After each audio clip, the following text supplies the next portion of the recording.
Existe uma história que contam sobre a América. Ela é assim: a América é profunda e irremediável. Um país racista. O ódio está em cada esquina. A supremacia branca está ganhando força. A Ku Klux Klan está ressurgindo. O fascismo está simplesmente à porta. Se você não doar dinheiro, não votar corretamente, se não apoiar as organizações certas, a escuridão vai engolir este país por completo. Uma história poderosa. Ela é contada nas telas impressa nos jornais. Foi e continua sendo pronunciada nas cátedras universitárias. Com ela, arrecadaram milhões de dólares e construíram impérios de influência. Só que ela, bem, como posso dizer de forma mais suave, é uma história fabricada. Quer dizer, não é exatamente verdadeira. E agora? O grande júri federal concluiu que a promotoria tem motivos suficientes, provas, atividades criminosas, o centro jurídico para a pobreza do Sul, para iniciar o processo judicial. Vou contar para vocês o que é esse centro e por que isso marca uma época na vida americana.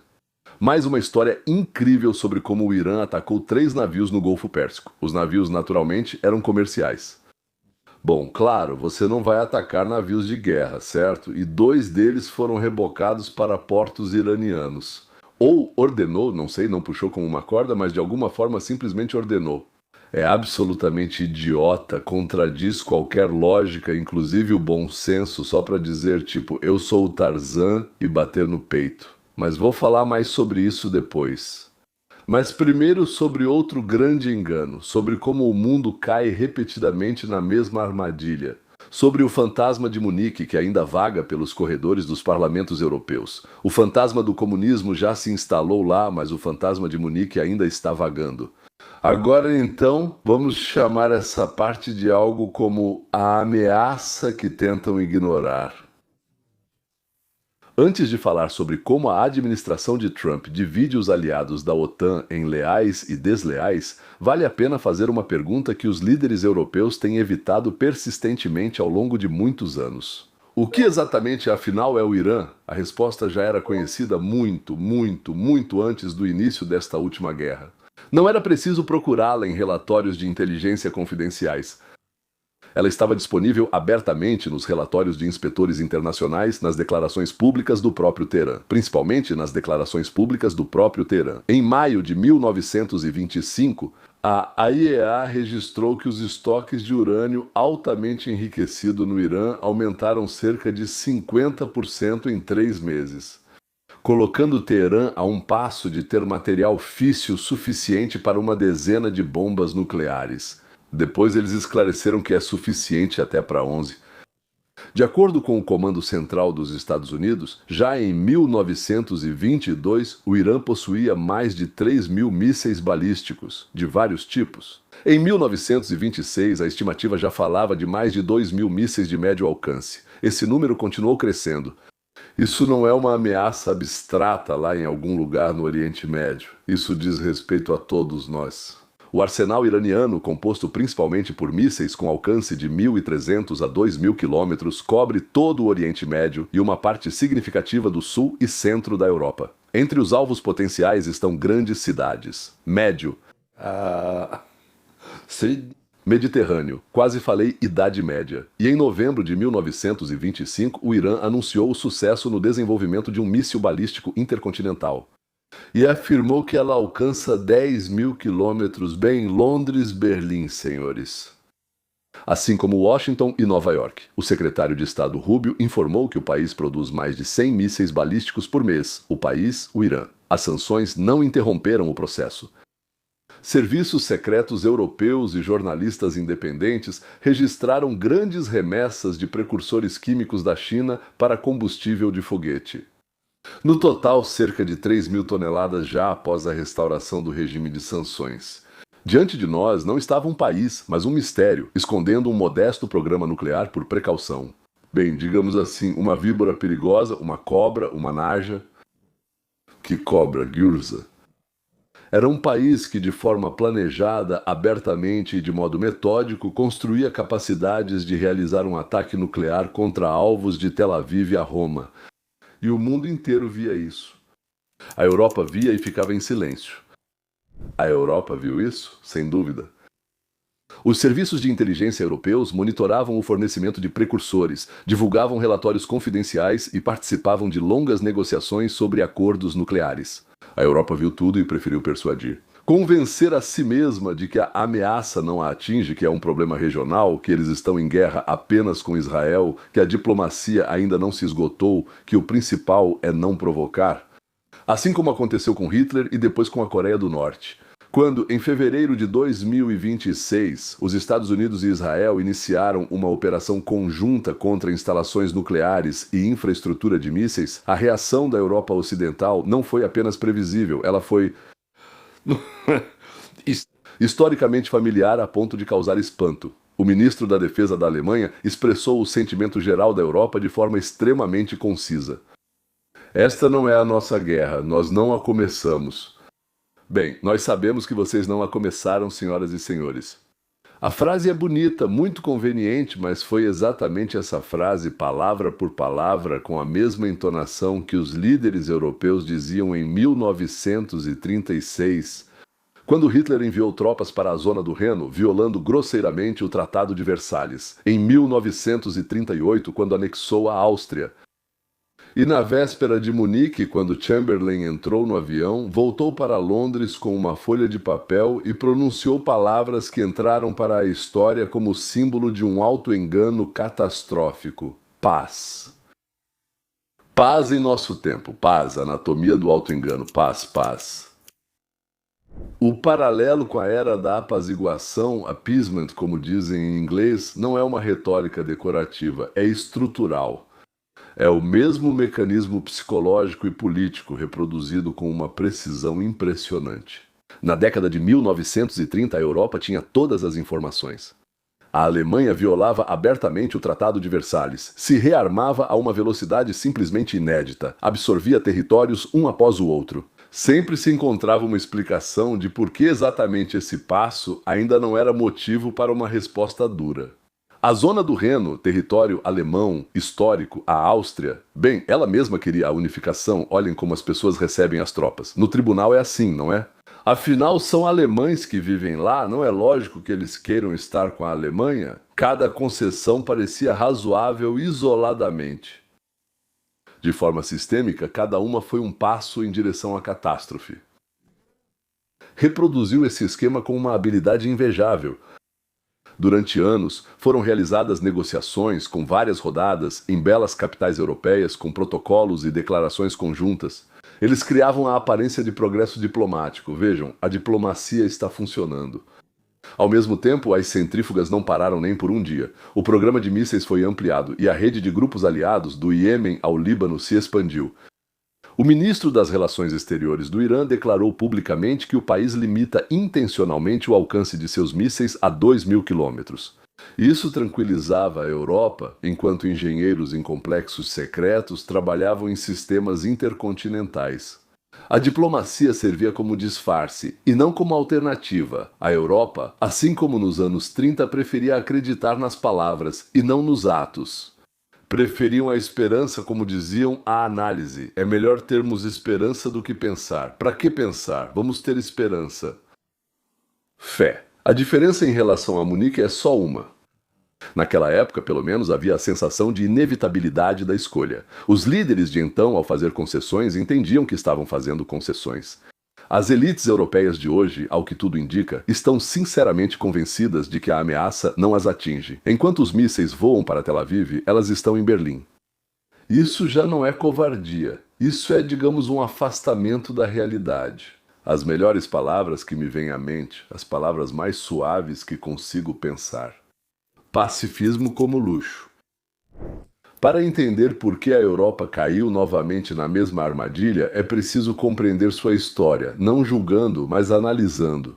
A mesma Europa que hoje se recusa a enviar fragatas para o Estreito de Hormuz, há apenas 100 anos possuía a maior parte do planeta. Lembra? O Império Britânico, o Império Francês, o Império Português, Império Colonial. Era uma Europa agressiva, expansiva, que usava a força como instrumento comum de política.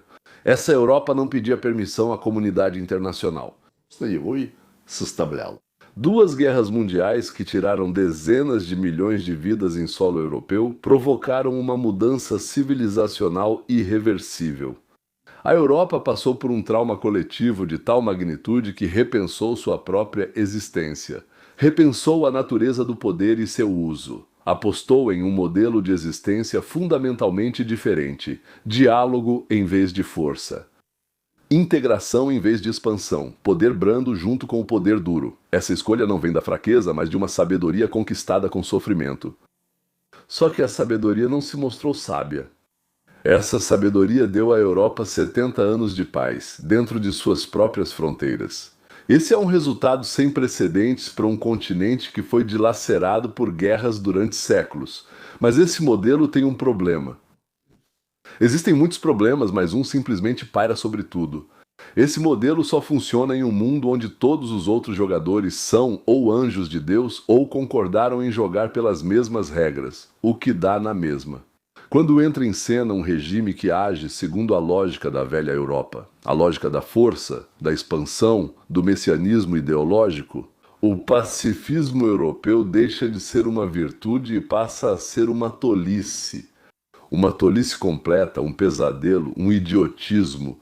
O Irã, com sua doutrina de exportação da Revolução Islâmica, com a retórica de destruir Israel, com uma rede ramificada de grupos armados por procuração, é exatamente esse tipo de jogador. Ele age assim. Como a própria Europa agia na época do seu auge imperial, de forma rude, ideológica, sem se importar com as normas ou perdas dos outros. A tragédia é que a Europa sabe disso, só prefere não encarar de frente o que sabe. Trump, OTAN e o custo dessa posição. Nesse contexto, ocorre um conflito intenso entre Washington e seus aliados europeus. A administração Trump está considerando a redistribuição dos contingentes americanos dentro da OTAN, dependendo de como cada país membro se comportou durante a campanha iraniana. Supõe-se retirar as tropas dos países que os Estados Unidos consideram desleais e transferi-las para onde as ações americanas receberam apoio. No seu diagnóstico, Trump dificilmente está errado. A ameaça iraniana era real. E aqueles que fingem não perceber isso carregam parte da responsabilidade pelo fato de ela ter crescido até o tamanho atual. Mas o método de tratamento dele mina justamente o instrumento que torna a segurança coletiva não apenas uma declaração, mas uma realidade. A OTAN não é uma coalizão de interesses formada novamente para cada conflito específico.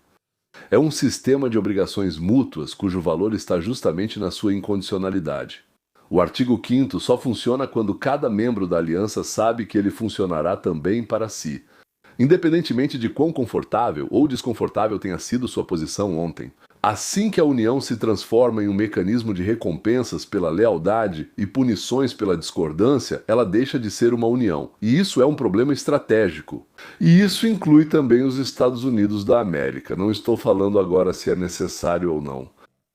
Muito provavelmente a OTAN já cumpriu seu papel e é preciso organizar algo diferente. Estou falando a que isso leva. Enquanto isso, a Rússia só se beneficia de tudo isso. O salto global nos preços do petróleo aumenta seu orçamento. Isso não vai durar muito, mas ainda assim, a guerra no Oriente Médio desvia a atenção do Ocidente da Ucrânia. A divisão entre Washington e Bruxelas agrada Moscou.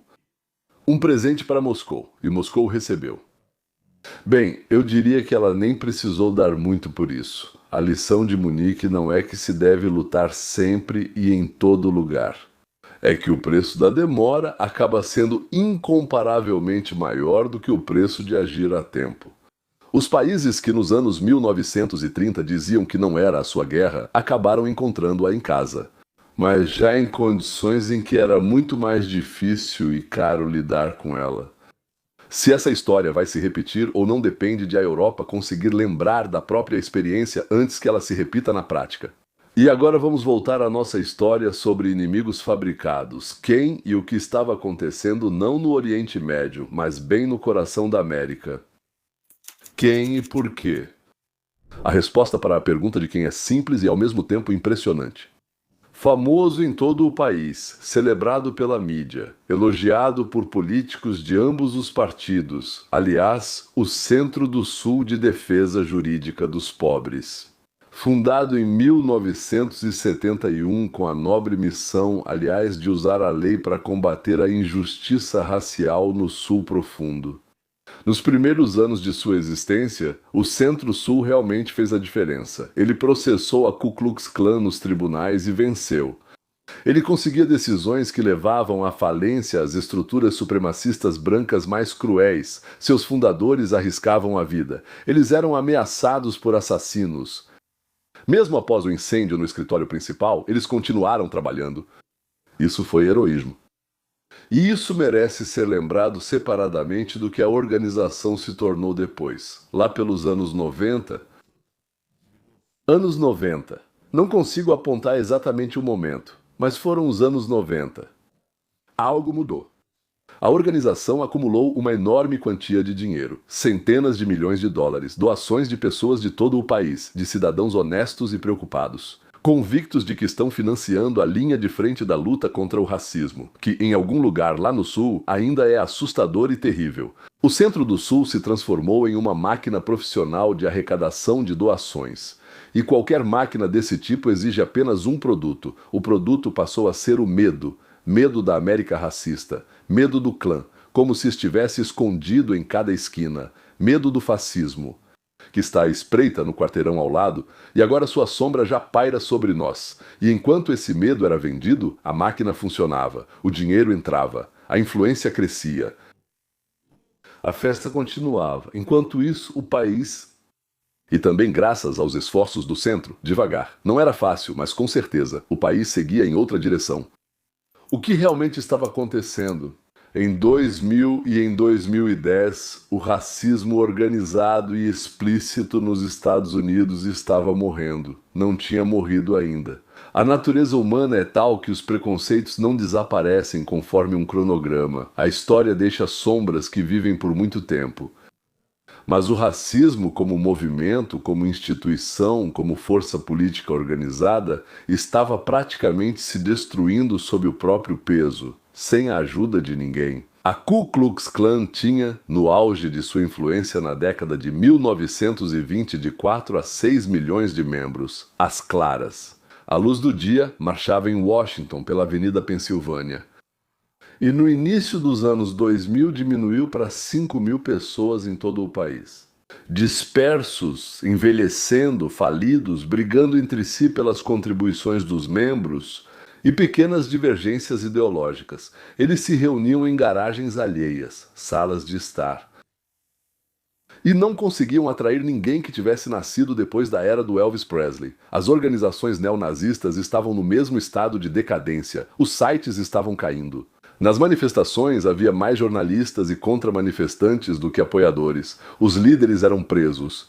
E eles simplesmente iam embora, não aguentando nem o absurdo nem a pobreza. América, imperfeita, contraditória. Nunca para de se autocriticar. Venci uma longa batalha contra o ódio organizado. Essa era a verdade. Mas a verdade acabou sendo terrível para os negócios.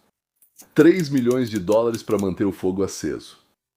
Em 21 de abril de 2026, o Departamento de Justiça dos Estados Unidos anunciou que um grande júri federal havia emitido uma acusação contra o Centro Sulista de Defesa Jurídica dos Pobres. 11 acusações, 6 por fraude eletrônica. 4 por fraude bancária, conspiração para lavagem de dinheiro. A essência da acusação impressiona pela sua monstruosa ironia.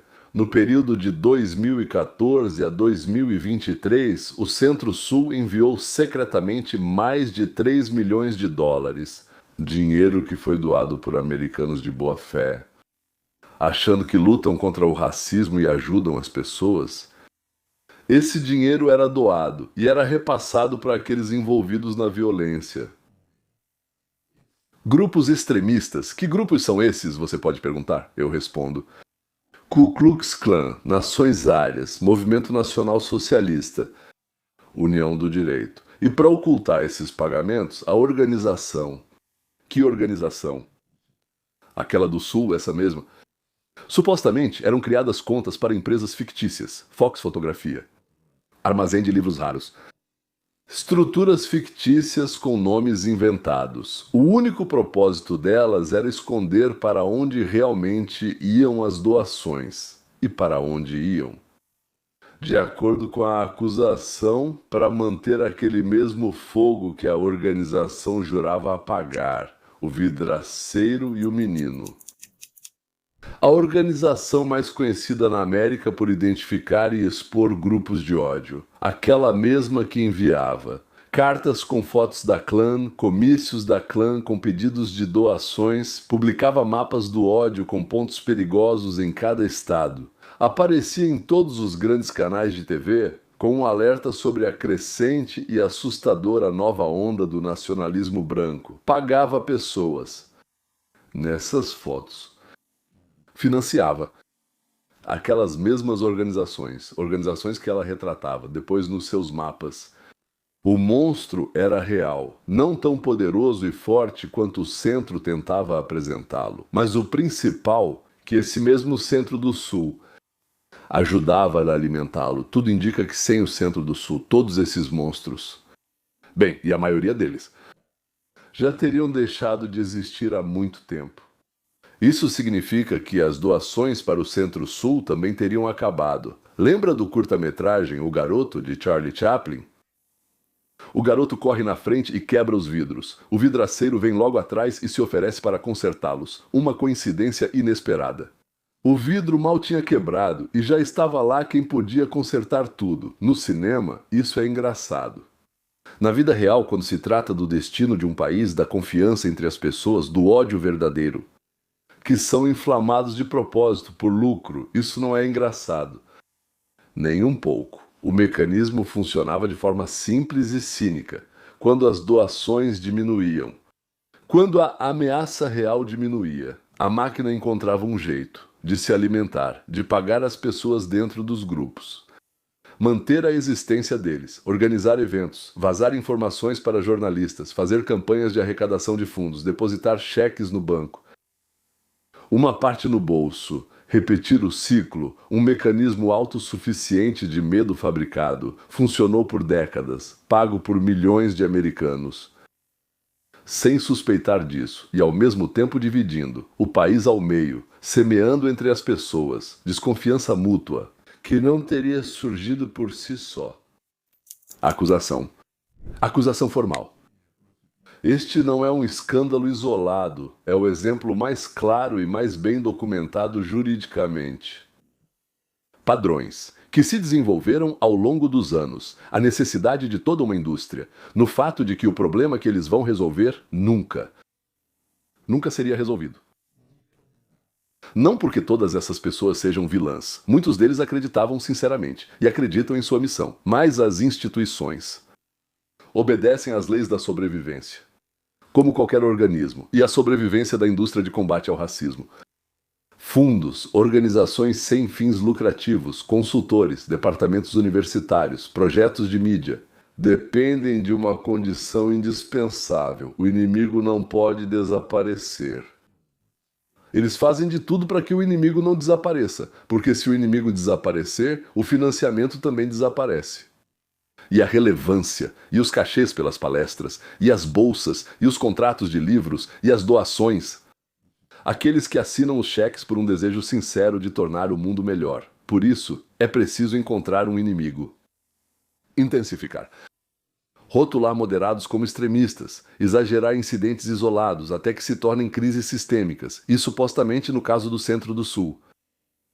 Forjar um cuspe no túmulo. Há algo nessa história. Algo especialmente doloroso para todos que valorizam o verdadeiro legado dos direitos civis nos Estados Unidos. Martin Luther King Jr. deu a vida, lutando contra a opressão real. Ele viu mangueiras de incêndio de verdade, cães policiais de verdade, prisões de verdade, assassinos de verdade. Ele não precisava fabricar um inimigo. O inimigo era oficial, óbvio, sancionado pelo Estado, registrado nas leis. E King o derrotou não porque exagerou as ameaças, mas porque foi honesto. Chamou-a pelo seu nome. O Centro-Sul escolheu onde ficaria sua sede, a poucos quarteirões da igreja onde King pregava. Foi uma declaração consciente. Somos herdeiros dessa causa, carregamos essa tocha, mas assumir a autoridade moral conquistada com sangue e usá-la para fraudes que mantinham a organização russa ligada aos aparelhos de suporte à vida.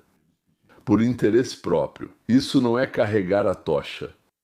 Isso é cuspir no túmulo. A verdadeira América é o que essa história nos conta sobre a própria América, não sobre a América, que era vendida pelo Centro-Sul, escura, irremediável, que exigia ajuda financeira infinita, intervenção política.